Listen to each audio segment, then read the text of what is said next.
ሰላም በድጋሚ እንግዲህ ዳጣን አንቺ ማነሽ ብላ ስትጠይቃት፣ እንዴ ሰላም ምን ሆነሽ ነው? በቃ እውነታው መጀመሪያ የሰማችሁት ነው እና እኔ የሲሳይ ልጅ ነኝ፣ ያደግኩትም ድሬዳዋ ነው። በቃ ተፋቱኝ አለች። እሷም አለቻት ለምንድን ነው የምትዋሽው? ውሸት ምን ያደርጋል? እውነቱን ተናገሪ ብላ ስትላት፣ እኔ ጠላቴ አንድ ነው፣ እሱም ደግሞ ናታን ነው። እኔ ያወራሁህን ለምንድን ነው ወስደህ የነገርካት ብላለችው። እንግዲህ ሰላሟን የነሳት ጥያቄ ዳጣ ማናት ነው። ትንሽ ጥርጣሬ ያደረባት ትመስላለች። የአቢጌል እንግዲህ ፍቅረኛዋ አቢጌል ጋር ተገናኝተው ግብ ግብ ሲያያዙ በጥፊ ስትመታው እሱም ደግሞ ጩሆ በመጣራት ከቆመች በኋላ እንግዲህ አፈርዱም ያስገብቷታል። እሷም ያንን ቁስሏንና የቀላውን ጉንጯን ይዛ ወደ ቤት ስትሄድም ዳጣን አለቻት፣ አንቺ ነሽ ያስመታሽኝ ከፍለሽ አለቻት። ውሃም አለች፣ አንቺ ብር ከፍለሽ አቢጌልን አስመትተሻታል እንዴ ብላ ወደ ዳጣ ፈጠጠች። አይኔ እንደዚህ አይነት ነገር አላደረኩም፣ ያንቹ የሚወድሽ ሰው አይደለም ወይ የመታሽ በማለት ሁለቱ እንደለመዱት ተጨቃጨቁ። በመቀጠል እንግዲህ ሁሉም በተኙበት ውሃና ዳጣ ሁነው ቁጭ ባሉበት ሳሎን ላይ ናታን መጣና እንቅልፍ እምቢ አለኝ አለ። እሷም አለችው እና እንቅልፍ እምቢ ቢል ታዲያ ሳሎን ላይ ምን ልትሰራ መጣህ በማለት አለችው። ነገ የምንደበድበው ሰው አለና በደንብ ኃይል አከማቺ ሂደች ተኝ ስትላት ውሃ ጅሏ ሄደችና ተኛች ለነገው እያለች እንግዲህ ናታን ከተቀመጠበት ተነስቶ ወደ ዳጣ በመሄድ ታውቂያለሽ አይደለ ምን ያህል እንደምሳሳልሽና ምን ያህል እንደምወድሽ እያለ እያሽኮረመማት እያለ አቢጌል መጣች። አቢጌል እንግዲህ ይህንን ስታይ በጣም ተናዳ እሷም ማለች ዳጣ በሉ ደህና አደሩ ብላ ተነስታ ወደ ክላሷ ገባች። አቢጌል ናታን አጠገብ ቁጭ ስትል ናታንም ጥሏት ሄደ። ተከትላው ክላሱ ከገባች በኋላ ለምንድን ነው እንደዚህ የምታደርገው እያለች አለችው። እሱ ምንም ያደረግኩት ነገር የለም ሳሎን ላይ ቁጭ ብለን ነበረ። ከዛ በኋላ መግባት ስላለብኝ ወደ ክላሴ ገባሁ አላት። ዳጣ ጋር ስለምን እንደምታወሩ ሰምቻለሁኝና ለሰላም ያወራሃትን ወሬ ንገረኝ አለችው። ምንም ያወራነው ነገር የለም አላት።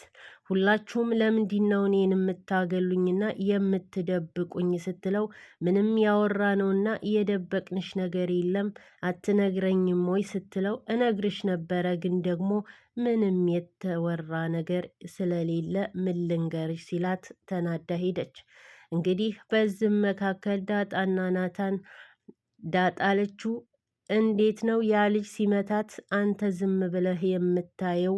ወንድም ቢኖራት እኮ የደረጀ ልጅ ብትሆን ሂደህ ታግዝላት ነበር ስትለው መታገዝና መነጋገር ካለብን እንደ ወንድም ልነጋገርላት ትችላለሁ፣ ግን አቢጌል ማለት ትንሽ ኃይለኛ ልጅ ስለሆነ በራሷ ጥፋት ይሆናል የመታት ብሎ አለ። እሷም አለችው አልለቀውም እያለች እየዛተች ወይዘሮ ማርታም እከሰዋለሁኝ እሱን ሳይቀር አባቱንም ነው የምከሰው ብለው ለደረጀ ተናገሩ። አቶ ደረጀ አህያ በወለደች ታርፋለች እንደሚባለው ነገር ልጅ ደግሞ በማረፊያው አባት በማረፊያው በልጅ ይወቀሳል አሉ። እኮ ከመልካም ስነ ምግባር አለው ቤተሰብ ቢወለድ ኖሮ ልጅን ባልደበደባት ነበር አሉ ወይዘሮ ዝናሽ። ደረጀም አሉ እባክሽ ደግ አደረጋት ጸባዋ ነው በማለት እንግዲህ ነገሩን እንዲተውና ትንሽ ለማርገብ ሞከሩ።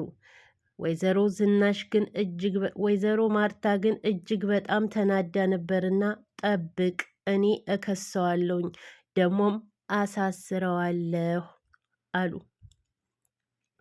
እንግዲህ ወደ መንገድ እንደወጣች እያለ ዳጣ እሱን ለመደብደብ አቢጌል ደግሞ ቁጭ ባለችበት ደውሎ ካነሳችለት በኋላ ምን አለ ዳጣ እየመጣች እንደሆነ ነገረችኝ አላት። ጠብቅ፣ ነገ ወይም ተነገ ወዳ እስር ላይ ነህ። አባዬም ሆነ እማዬ በጣም ተናደዋል፣ እንደሚከሱህና እንደሚያሳስሩህ አለችው። እስር የሚለው ላይ እስር ቤት በይው። እኔ ባንቺ ፍቅር እስር ቤት ገብቻለሁኝ። ስለዚህ ከሁሉም ነገር አይበልጥም። አንቺ ግን ስላናደርሽኝና ንግግርሽ ስላናደደኝ ነው እንጂ ልመታሽ ፈልጌ አልነበረም አላት። እሷም ሰድባና መነጫጭቃ ተወችው። እንግዲህ በዚህ መካከል ይህንን ነገር ሰላም እየተብከነከነች ትገኛለች። ዳጣና ውሃ ከዛ ደግሞ ምጥን ሁነው ሶስቱ እሱ ልጁን ሊደበድቡ ሲሄዱ እንግዲህ እሱን ካየው በኋላ እንዴ አብጌ ይሄ እኮ ኬክ ጋብዞናል፣ አሁንም እጋብዛችኋለሁ ብሎናል። ስለዚህ ይሄንን ልጅ አንመታም አሉ። አብጄ ጥሩ ልጅ ነውና ጋብዞናል፣ አሁንም ቢሆን እጋብዛችኋለሁ ስላለን ከሱ ጋር መጣላት አንፈልግም አሉ። ከዛ በኋላ ዳጣ ጋ እኔ ካሸነፈኝና እርዳታ ካስፈለገኝ እጠራችኋለሁ አለቻቸው። ዳጣ ጋ ከተገናኙ በኋላ እንግዲህ አልታሰበ ነገር ዳጣ ገጠማት። ለዚህ ነበረ ማለት ነው። ዳጣ እየተነጋገሩ እያለ እህቴን እንዴት ትደበድባለህ? ሴት ልጅ ላይስ እንዴት እጅህን ታነሳለህ? እያለች እየነገረችው እያለ እሱም አለ እሷ እኮ እንደ ማንኛውም ሴት አይደለችም፣ እጅግ በጣም ምላሰኛ ናት እያለ አላት። ቢሆንም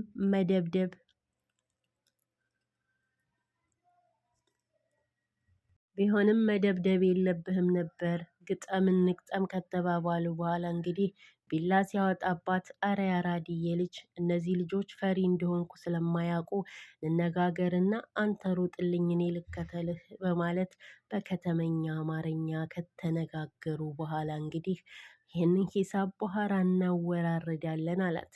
ከዛ እሷ እንዳሸነፈች እሱ ሮጥለትና ብዙ ካሯሯጡት በኋላ እነሱ ወደ ቤታቸው ተመለሱ። እንግዲህ ውሃና ምጥን ዳጣ ኃይለኛና የማያሸንፋት ልጅ እንደሆነች ነው ሁሉም የሚያውቀው። ይህንን ደግሞ በመነጋገር ከልጁ ጋር ሁና በመነጋገር ልጁ ሮጠላት፣ እሷ ደግሞ ተከትለው አሯሩጠውት ከሸኙት በኋላ ተመልሰው አያችሁ አይደል እኔ ኃይለኛ ነኝ በማለት ነገረቻቸው።